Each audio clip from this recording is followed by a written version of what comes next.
Hello, bachcho. Let's see the question. So the question says consider the following statements.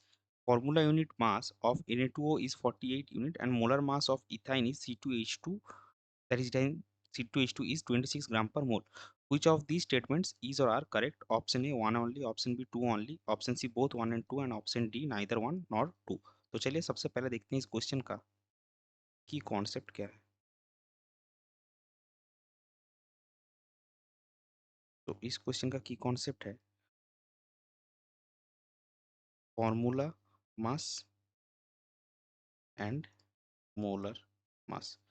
तो देखिए ये जो ionic compounds होते हैं Na2O NaCl, इसमें क्या है, इसमें आपका इसका कोई ऐसा मॉलिक्यूल नहीं होता. इथाइन का ये कोवेलेंट कंपाउंड है. इसका मॉलिक्यूल में एक मॉलिक्यूल में दो कार्बन के एटम दो हाइड्रोजन एटम मिलेंगे. लेकिन Na2O में क्या होता है आपका, वो सॉलिड होते हैं, उनके क्रिस्टल होते हैं. तो उनका जो फॉर्मूला है उसी को फॉर्मूला मास, उसी का मास निकाल के हम उसको जो स्पीसीज है उसका मास फॉर्मूला मास में एक्सप्रेस करते हैं. तो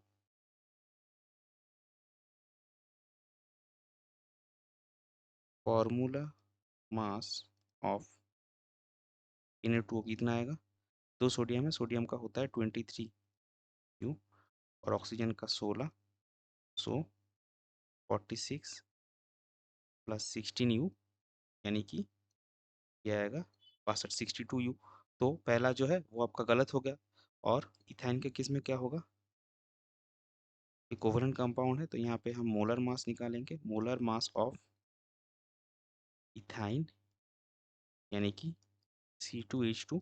तो कार्बन का होता है 12, दो कार्बन के लिए 12 इंटू 2 और हाइड्रोजन का होता है एक, दो कार्बन के लिए 1 इंटू 2.